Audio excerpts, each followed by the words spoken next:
Well, it's certainly been a very interesting start to the week, hasn't it? With an awful lot of rumours circulating around about backroom discontent having surfaced at the beginning of the week.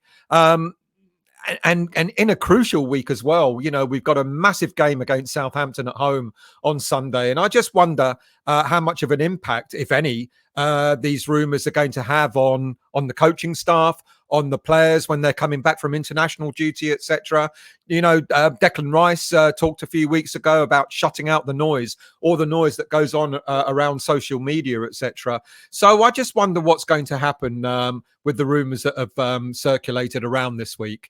But it kind of seems to be a good time, well, if any time is a good time, to try and assess whether the departure of Alan Irvine, who was also sort of spoken about in all these rumours, to assess whether Alan Irvine, who left West Ham United, did he leave because of any differences with David Moyes, or did he leave on his own accord, as we're told? And what about the impact that it had on the club, on the players, and on our current poor run of form? Was Alan Irvine part of the reason why our poor run of form has surfaced, or are there other reasons for it? I'm going to try and attempt to sort of understand Alan Irvine's role at West Ham in three different ways. I'm going to briefly look at the person as a player, his past as a player, as a coach, as a manager, to try and get an understanding of his coaching managerial style. I'm going to look at some stats. I'm going to review some stats for when Irvine was at West Ham and since he's left, and see if there's any difference there.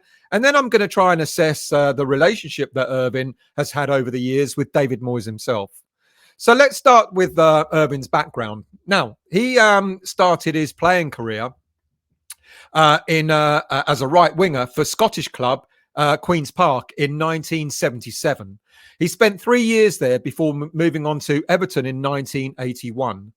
Irvine was part of the team who in 1983-84 played every game in the FA Cup run to help his team get to the final. But despite playing every game and having an integral role, he was left out of the final when Everton beat Watford 2-0 at home.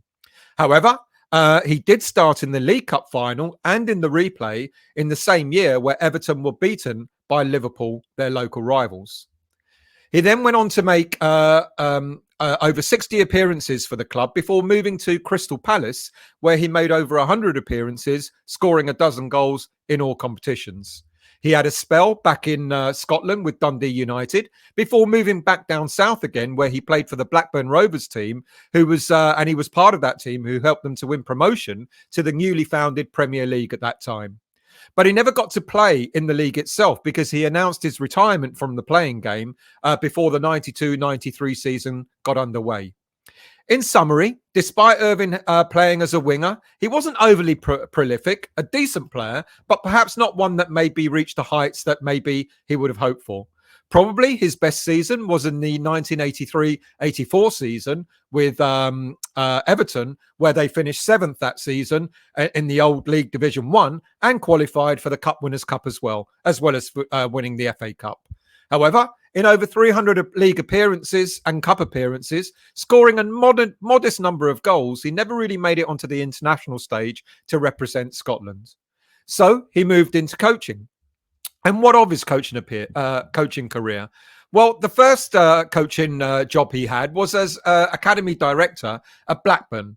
He started there and spent 5 years there developing the youth teams before taking up the same role at Newcastle United in 2001. Irvine was credited with developing youth defenders such as Stephen Taylor and Peter Ramage, as well as former Blackburn and Republic of Ireland winger Damien Duff, who went on to sign for Chelsea back in 2003 for a fee of over £20 million. Irvine got his first senior coaching role at Preston North End in 2007. This was after a spell as assistant manager to David Moyes at Everton. He was credited with guiding Preston out of a relegation battle when he joined, and they ended up in a modest 15th position in the league at that time. The following season was quite impressive for Irvine and Preston. In his first season in full charge of the team, he steered Preston to a championship playoff spot, but they lost 2-1 on aggregate against Sheffield United. The start of the 2009 season was not so great, and he lost his role because of that. However, he wasn't out of work for too long, because a few months later, he was named Sheffield Wednesday manager and again had a great start to his career there, which led him to be named the Championship Manager of January 2010. But his tenure there didn't go so well, and at the end of the season, Wednesday got relegated to League One. Despite being given funds to improve the squad, the club languished, and Irvine was then dismissed in February 2011. He returned to Everton for his second spell, this time as academy manager, until 2014. Irvine got his first taste of Premier League management in 2000, the same year, where he took over West Bromwich Albion on a 12-month rolling contract. He took the team up to 10th place at one point, and the club even had an England call-up with Saido Berahino, who was recognised for scoring 7 goals in 10 league games. However, no longer than 7 months into the role, Irvine was again dismissed as the club had won only 4 more of 19 league games, leaving them hovering just above the relegation zone. Shortly after a spell at Norwich, he teamed up again with David Moyes in 2017, this time as assistant manager at West Ham United. Their spell there lasted until May 2018, when Manuel Pellegrini took over. But then in 2019, December 2019, Irvine again joined Moyes, again as assistant manager, and this time until 2021. Many fans suggest that West Ham's slump in form coincides with Irvine having left West Ham, as I said earlier, and I'm going to look into that with the stats in a moment. What has stuck in the minds of West Ham fans was the period of time that Irvine took over in the 2020-2021 season, when he took over a small number of games because Moyes was struck with COVID. In that time, Irvine oversaw an impressive 5-1 win over Hull in the League Cup and a very impressive 4-0 thrashing of Wolves in the Premier League. There was a blip where we got beat 4-1 by Everton in the League Cup, and then back with a vengeance where we beat Leicester away 3-0. That short number of games seemed to win Irvine's admiration from West Ham fans as a more progressive, attack-minded coach against Moyes' pragmatic approach. But did that short number of games really paint the whole picture of Irvine and his influence at the club? What players who have been coached by Irvine have said is that Irvine is very much an influential presence. Like most Scots, especially from Glasgow, he certainly doesn't throw any punches when it comes to telling players if they've not been performing. He has been brutally honest with players in the past, but he also has a high respect from players and is credited with developing some youth players over his career. The respect he galvanised over the years has led players such as both like Stephen Taylor, Damien Duff, to state that as young players coming through academy systems, Irvine was the best coach that they ever worked under. Probably his finest tenure as a coach was when he took over Preston, as I've already mentioned, to the playoff finals, as I've said. In that time, when he was at Preston, he brought in quite a number of players. For example, he brought in Ross Wallace, a winger, a very skillful and entertaining player who in his first season under Irvine made 19 assists for the club. Other players such as John Parkin and Chris Brown were two fine signings who were hard-working strikers, scoring a tally of 54 goals between them. So Irvine certainly had a knack for the attack-minded side of the game. But what about the stats, especially at West Ham United? Let's move on to those to determine whether the West Ham fans have a point in thinking that our recent failure in the Premier League are down to the fact that Irvine has left. Well, let's start with what we had with Irvine in the first season with David Moyes when they took over from Slaven Bilic in 2017. In that time, in that half season, we played 31 games. We won 9, 12 defeats with 10 draws. But that was enough to keep West Ham United in the Premier League. After coming back to manage the club again, and assistant manager again after Pellegrini, in that short period of time, we played 21 games, 6 wins, 10 defeats, and 5 draws. Again, just keeping us in the above relegation. In the first full season with Irvine as assistant manager and Moyes as team manager, we played a total of 43 games with 22 wins, 13 defeats, and 8 draws. A 51% win success rate, which was without doubt a massive improvement on the previous seasons. So, with Irvine there, in total, in the time that he was at West Ham, we played a total of 95 games in the 2 spells that he was there, 37 wins, 35 defeats, and 23 draws. That's a 39% win success rate, which, in honesty, isn't a bad outcome. But what about the time without him? Well, in the first season without Irvine, we played 56 games because, of course, in all the cup competitions, including the Europa League, it was a massive season for us. 26 wins, 20 defeats, and 10 draws. So you can see that the win ratio was slightly lower than the 51% when Irvine was there the season before, but still a 46% win ratio was still quite impressive. And this season so far, without Irvine, 40 games played so far, 18 wins, 16 defeats, and 6 draws. Now, I know what everyone's going to say. Well, of course, that's bolstered by all the wins that we've got in the Europa Conference. But I've done that stat as a comparison, and it was only fair to do so to show, because Irvine was involved in cup competitions when he was there. All right, not Europe, etc. But he has been involved in cup competitions. So I'm just trying to draw a comparison. So you can see so far, the win ratio between last season and this season is not too far away. Last season, 56 games, 46% win ratio.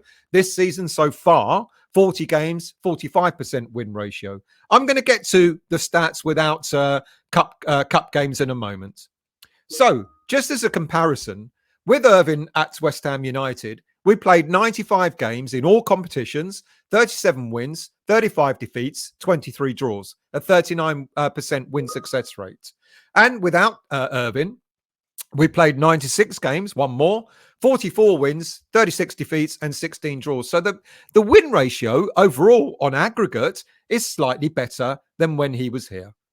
I know I am going to get to the whole issue about the Premier League alone in a moment.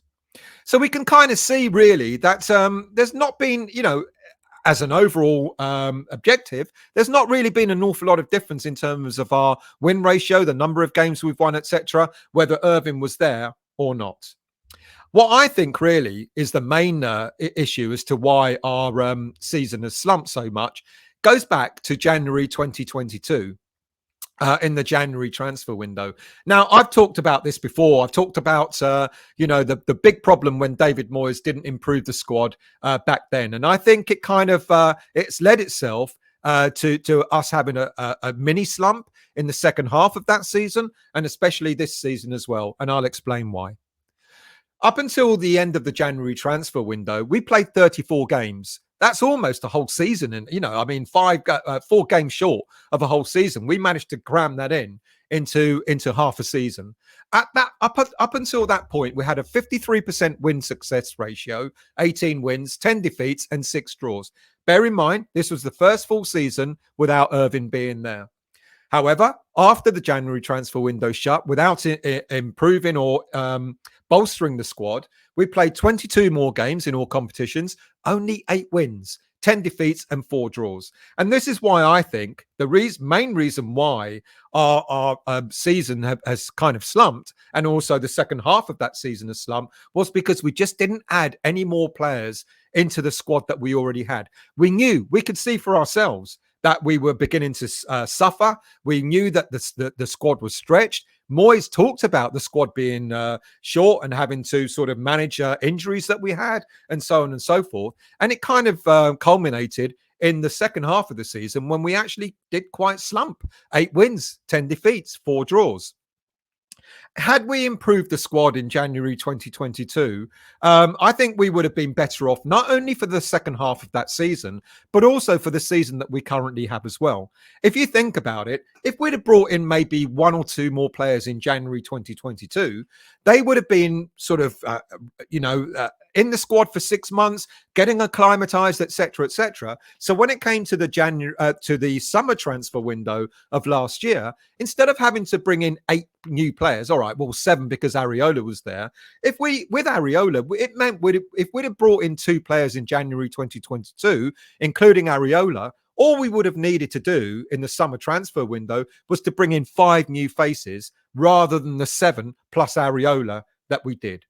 And I think that's been the problem, to be quite honest with you. There's been a hangover, not only because we didn't improve the squad in January 2022, but also trying to acclimatise 8 players into a squad hasn't been easy. It hasn't been an easy thing to do. There's too many players to bring in to try and get acclimatised, etc. And I know a lot of people will say, well, how long does it take? And, you know, in fairness, other clubs maybe have done it. I don't know. I've really not looked into the stats as to whether other clubs have brought in 8 new players into their first team or not. But it has been difficult. And I think that's probably more of the reason why there's been a slump. But going back, do we think that there's anything else to it, going back to Alan Irvine or not? Let's see. We know that Irvine and Moyes have worked together on a number of occasions throughout their careers. At Everton, several times, at West Ham United, etc.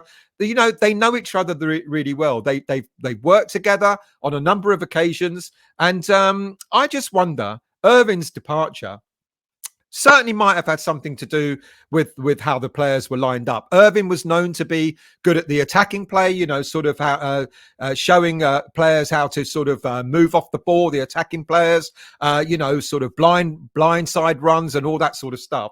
And maybe, just maybe, that our well, not maybe, we could see that this season our attacking play has left a lot to be desired. So yeah, certainly in terms of, you could see that the stats don't suggest that Irvine has been a great loss, but I think maybe the working relationship that Irvine had with the players, with the other coaches, etc., but also with David Moyes, I wonder if that's kind of left David Moyes exposed. David Moyes really trusted Irvine. You know, he was his proper right-hand man. And I know McKinley's worked with David Moyes before, etc. as well. But I think it was Irvine that kind of inspired Moyes, you know, did the things that Moyes couldn't do. He had absolutely full trust in Irvine in terms of what Irvine offered, you know, his role in the coaching side, etc., etc. And I think perhaps that has had an impact on Moyes, and maybe Moyes has kind of lost his way without Alan Irvine being by his side.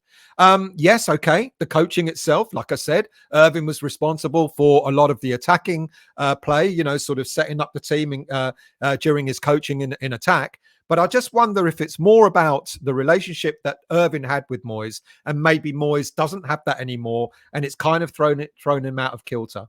I'm not making an excuse for Moyes, don't get me wrong. I think, you know, David Moyes should be able to work with all his coaches in the same manner. But as I've started the show saying, we've heard an awful lot of rumours about discontent between coaches, etc., that Moyes taken over. I don't know how true that is, to be quite honest with you. That's not for me to know. I'm not an ITK. I don't know. I have spoken to people about it, and they've been kind of vague about what they think has happened or not happened. But maybe the answer really is that Irvine has been missed, not so much because of the results, you know, that we had in the first season after he's left, but more because of the not improving the squad, as I said, in January 2022, which is having a hangover into this season, but also with the relationship that he had with David Moyes. And I just wonder if Moyes is missing Irvine more than we actually realise.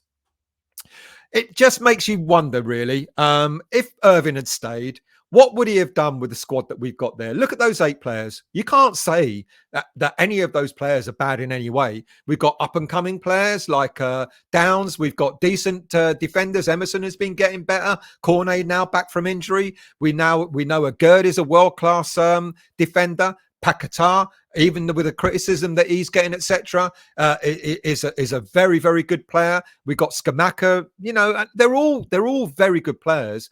And I just wonder what it would have been like if Irvine was here to coach those, and what sort of results we may be getting now. Right, that's it from me. Thank you all for watching. Really appreciate it. If you're new to the channel, I always say it, hit the like, subscribe button and the bell notification to let you know when I'm next on. Look out for more shows. Thank you for watching, and I'll see you all soon.